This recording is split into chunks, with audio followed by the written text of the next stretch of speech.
Мен Дәулеткалиева Гүлмирам Қосымова, мәдениет және саз бөлімінің меңгерушісі, кітапхана ісі мамандығы бойынша арнайы пән оқытушысы. Педагог болу тек білім беру ғана емес, бұл қоғам алдындағы үлкен жауапкершілік. Себебі педагог тұлға қалыптастыратын, құндылық дарытатын, болашаққа бағыт беретін негізгі әлеуметтік тұлға. Қазіргі таңда колледж оқытушысының кәсіби дамуына кең мүмкіндіктер жасалған. Оқытушы шетелдерде және еліміздің басқа облыстарында ұйымдастырылатын біліктілікті арттыру курстарына, ғылыми тәжірибелік конференцияларға, семинарлар мен вебинарға қатысу арқылы өз тәжірибесін жетілдіре алады.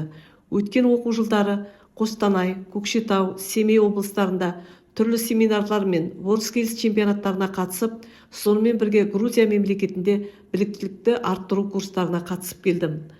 Мұндай іс-шаралар педагогтың заманауи білім беру технологияларын меңгеруіне, халықаралық және аймақтық тәжірибе алмасуына, кәсіби құзыреттілігін арттыруға мүмкіндік береді.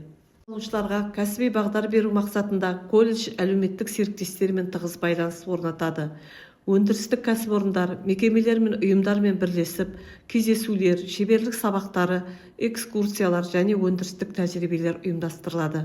Бұл серіктестік білім алушылардың болашақ мамандығын саналы таңдауына, еңбек нарығы талаптарымен танысуына және кәсіби құзыреттілігін дамытуына мүмкіндік береді.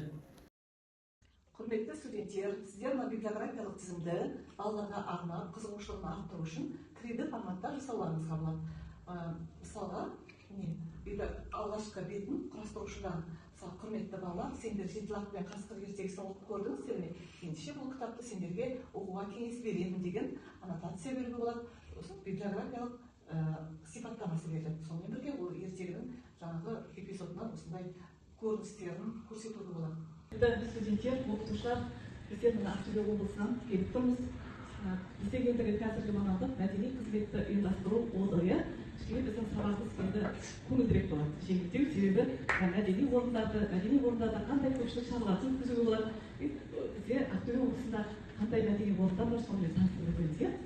Сапалы білім берумен қатар тұлғалық дамуына бағытталған түрлі тәрбие жұмыстары жүйелі түрде жүргізіледі. Тәрбие үдерісінде ата-анамен тығыз байланыс орнатылып, тұрақты кері байланыс, жиналыстар, кеңестер және бірлескен іс-шаралар ұйымдастырылды.